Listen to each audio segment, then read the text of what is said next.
Dengan demikian hidup ini tidak boleh lepas daripada dugaan dan imtihan, baik pada kenikmatannya yang menipu dan sedikit ataupun umur yang diberikan oleh Allah Subhanahu wa taala. Walihada dalam hadis qudsi Allah Subhanahu wa taala menggambarkan bagaimana seorang dalam hidup yang singkat ini berpegang dengan dua, barulah orang itu akan berjaya dengan arti yang sebenarnya, arti kejayaan. Apakah dua perkara itu? Yang pertama adalah sabar, yang kedua adalah ridha. Yang pertama adalah sabar, yang kedua adalah ridha. Qal man lam yusbir ala bala'i wa lam yardha ala qada'i falyattakhidh rabban siwa'i. Kalau barang siapa yang tak mahu sabar akan dugaan yang aku berikan dan tidak mahu ridha atas ketentuan qada dan qadar, maka carilah Tuhan selain aku, kata Allah Subhanahu wa taala. Sabar ketika berhadapan dengan dugaan, sabar dalam berbuat taat, sabar ketika meninggalkan maksiat. Namun ridha yang lebih tinggi daripada kesabaran. Seorang mungkin ia sabar, tetapi untuk menjadi seorang yang ridha, yakni menerima dugaan itu bukan karena hanya sekedar sabar, tapi senang hati ketika diduga. Ridha itu dadanya lapang ketika diduga. Orang ketika bersabar dengan menahan kesabaran itu penuh cabaran dan berat, tidak seperti orang yang diduga oleh Allah dengan dugaan, dia menerima dengan lapang dada pada dugaan tersebut. Ini sabar dan juga ridha. Walihada dalam dugaan yang paling mencabar kepada seseorang adalah bila mana ditinggal oleh orang yang disayang. Fil hadis dalam peristiwa yang berlaku kepada Sayyidina Umar bin Abdul Aziz ketika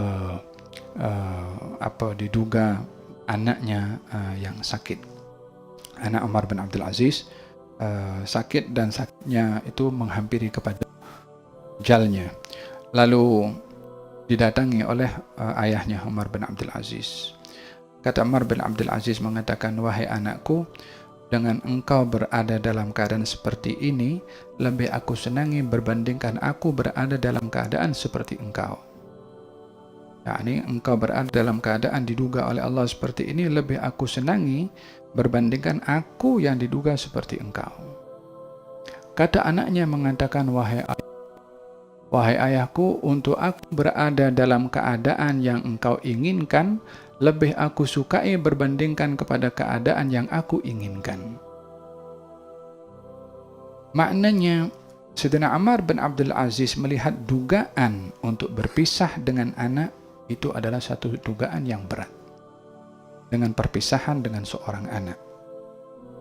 Namun perpisahan antara orang tua daripada anaknya tidak sama dengan perpisahan antara anak dengan orang tuanya.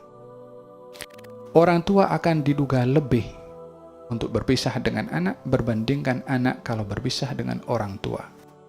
Namun yang menarik di sini adalah anak itu menjawab kepada orang tuanya, ini anak yang tahu nilai bakti kepada orang tua. Wahai ayahku, untuk aku berada pada apa yang engkau suka, lebih aku senangi berbandingkan kepada keadaan yang aku suka. Yakni Umar bin Abdul Aziz menginginkan darjat yang tinggi daripada Allah dengan sabarnya dengan dugaan yang berat berpisah dengan anaknya.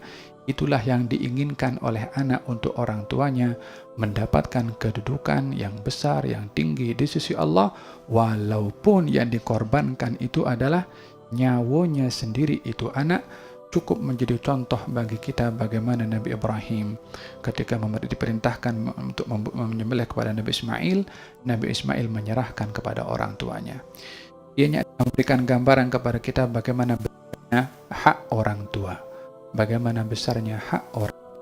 Setelah hak Allah dan Rasulnya adalah hak